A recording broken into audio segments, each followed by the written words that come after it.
తెలంగాణకు పట్టిన దయ్యం రేవంత్ రెడ్డినే. ఆ దయ్యాన్ని ఎలా వదిలించాలనేదే మా ప్రయత్నమని బీఆర్ఎస్ వర్కింగ్ ప్రెసిడెంట్ కేటీఆర్ సంచలన వ్యాఖ్యలు చేశారు. తెలంగాణ భవన్లో కేటీఆర్ మీడియాతో మాట్లాడారు. తెలంగాణకు పట్టిన శని కాంగ్రెస్ దయ్యం రేవంత్ రెడ్డి. ఈ దయ్యాన్ని శనిని ఎలా వదిలించాలనేదే మా టార్గెట్. లోక్సభ ఎన్నికలకు ముందు పార్లమెంట్ నియోజకవర్గాల వారీగా సమీక్ష సమావేశాలు పెట్టాం. అసెంబ్లీలో ఓడిపోయాం. ఎలా ముందుకు పోవాలని 15 రోజుల పాటు వేల మంది కార్యకర్తలతో చర్చించాం. ఆ ప్రాసెస్ లో చాలా మంది డైరెక్ట్ గా మైక్ లో మాట్లాడిన వారు ఉన్నారు. కొంతమంది చిట్టీల మీద రాసించి వారు ఉన్నారు. కొంతమంది కేసీఆర్ కు ఉత్తరం అందించండి అని ఉత్తరాలు ఇచ్చిన వారు ఉన్నారు. మా పార్టీలో ప్రజాస్వామిక స్ఫూర్తి ఉంది. మా పార్టీ అధ్యక్షుడిగా ఏమైనా సూచనలు చేయాలనుకుంటే ఉత్తరాలు రాయొచ్చు. మా పార్టీలో డెమోక్రసీ ఉంది కాబట్టి సూచనలు సలహాలు చేస్తూ అధ్యక్షుడికి లిఖితపూర్వకంగా ఓవరాల్ గా ఇవ్వచ్చు అని కేటీఆర్ పేర్కొన్నారు. నేషనల్ హెరాల్డ్ కేసులో తెలంగాణ ముఖ్యమంత్రి రేవంత్ రెడ్డి గారి పేరు కూడా ఛార్జ్ షీట్లో చేర్చడం ఏదైతే ఉందో ఇది నిజంగా కూడా ఒక రకంగా చెప్పాలి అంటే తెలంగాణ రాష్ట్రానికే అవమానకరం.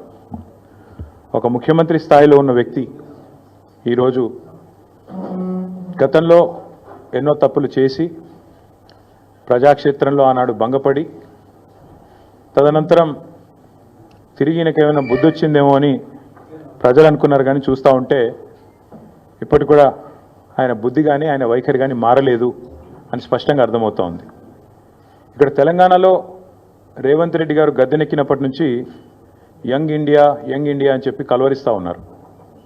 అసలు ఈ యంగ్ ఇండియా వెనకాల ఉన్న కథ ఏందో నిన్న ED case, ED charge sheet చాలా వివరంగా చెప్పింది.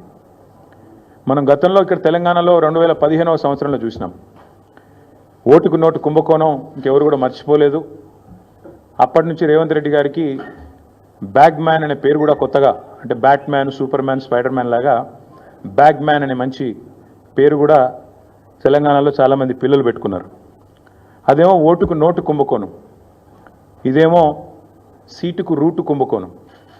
ఇదేదో ఊరికే అనట్లేదు సీటుకు రూటు కుంభకోణం అని.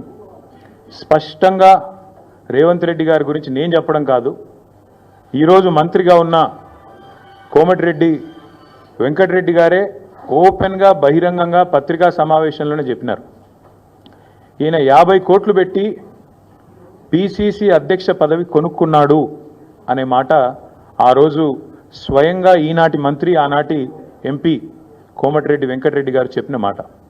కానీ సరే, వెంకటరెడ్డి గారు చెప్పిన దానికి ఆ రోజు ఆధారాలు లేకపోవచ్చు, కానీ ఈరోజు ఆధారం ఉంది అంటూ ఎన్ఫోర్స్మెంట్ డైరెక్టరేట్ వారు ఛార్జ్ షీట్లో స్పష్టంగా ఎవరు డబ్బులు ఇచ్చారు, ఏ పొజిషన్ అమ్ముకున్నారు, ఎన్ని డబ్బులు ఇచ్చారో కూడా స్పష్టంగా చెప్తా ఉన్నారు.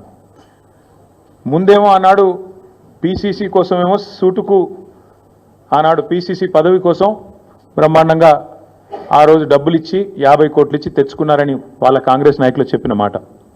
ఈరోజు ఢిల్లీకి ఇప్పటికి కూడా జరుగుతూ ఉన్నది ఏమంటే తెలంగాణ అనేది కాంగ్రెస్ పార్టీకి ఒక ఏటీఎంగా మారిపోయిన మాట వాస్తవం. ఎప్పుడు డబ్బులు కావాలి అని కాంగ్రెస్ పార్టీ వాళ్ళు అనుకుంటే అప్పుడు పెద్ద ఎత్తున డబ్బులు అందిస్తూ తన పదవిని కాపాడుకుంటా ఉన్నారు రేవంత్ రెడ్డి గారు.